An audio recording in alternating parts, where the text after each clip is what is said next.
Hi, I'm Inge Beckmann. I'm an artist from Cape Town. My path into the film industry was not traditional. What I mean by that is I did not study drama, so I don't hold a drama degree. I also didn't go through the sort of theatre route, although I did spend a lot of time on stage and in theatres.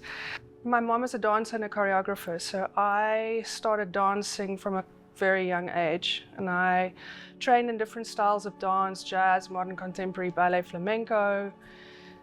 And sort of around the same time, I also started singing.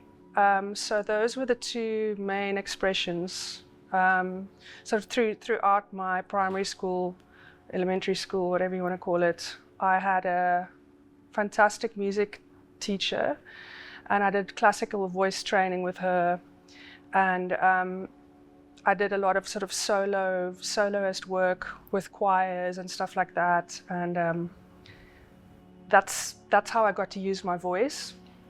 And then, like I mentioned earlier, with my mom and with various other teachers, I had the opportunity to perform in Eisteddfods and all kinds of shows and theatres, and so I discovered stage and I discovered the theatre through music and through dance. And then sort of throughout high school, I kind of chilled on the music side, and I was more focused on dance, because at that age, sort of, between 14 and 17, that's a prime dance years, so you kind of have to like focus on that. And my mom was quite, how should I say this, protective over where I focused my energy. So I was a dancer in high school, and it was interesting. In primary school and high school, I always had this feeling like I want to get into acting, I want to be an actor. But in primary school, it was like, no, but she's the singer. And then in high school, it was like, no, she's the dancer. And I couldn't really break into anything there. And then, like, when I left school, I wanted to study drama, and my dad was like, no, that's unrealistic, do something more realistic, which I did, by the way. It's not a bad idea.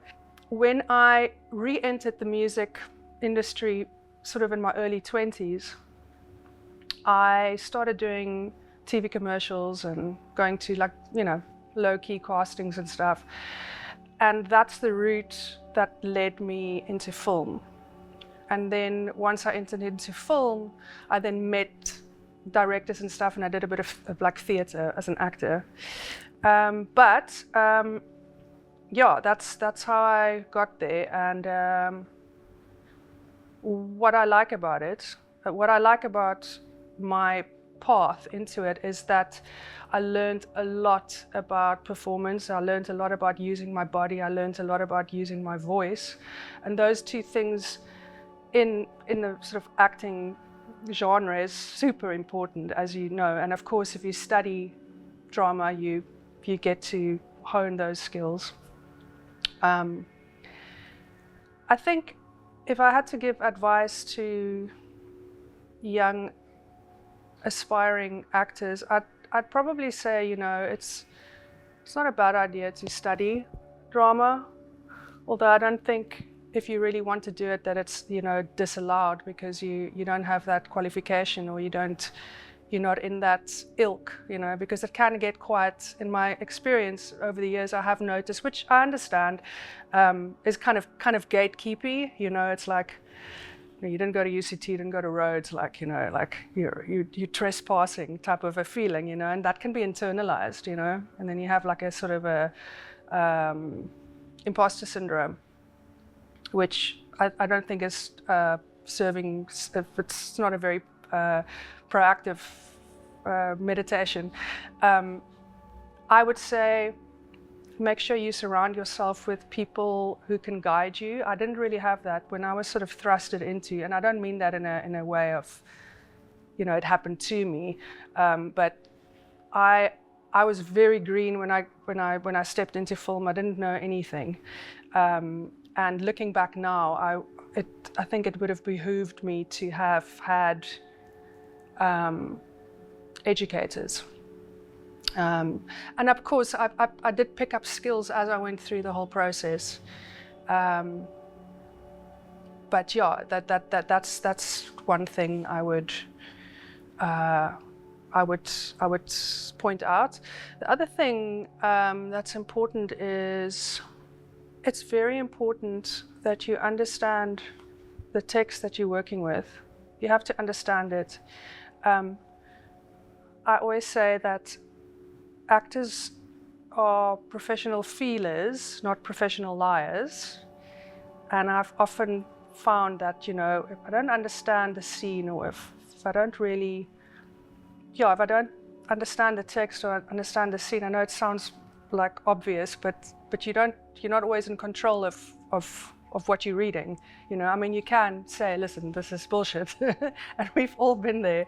But I think it's very important to understand what's going on and to not feel weird about asking questions, and it's okay. You need to understand the scene. It's your responsibility to understand what's going on and understand your character, and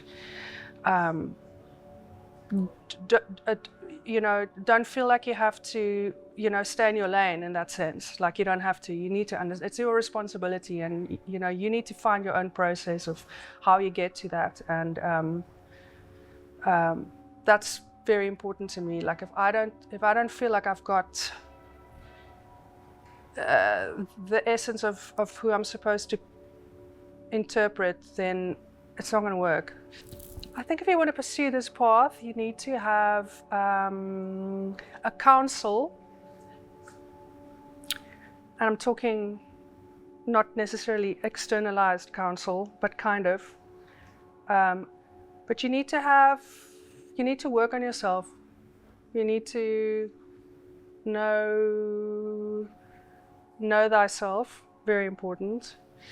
It wouldn't hurt having a pretty good sort of physical routine around what you're doing, like look after your body, look after your voice, get a fucking therapist.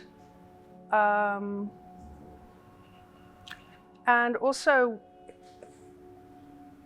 find a way to sort of decompress after portraying certain characters, like doing something sort of somatic that can, like kind of like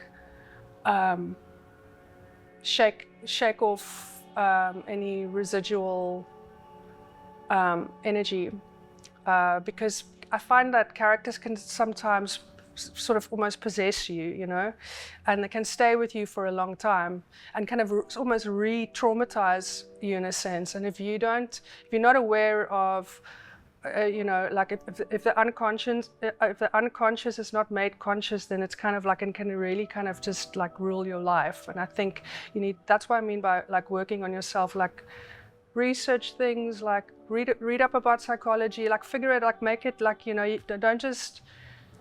don't just pursue something because you want, you want to be like a famous actor and you want to, I don't know, be on a billboard. Like, if that's your vibe, that's cool. But I think have deeper ambitions to go along with your dream. That's what I want to say.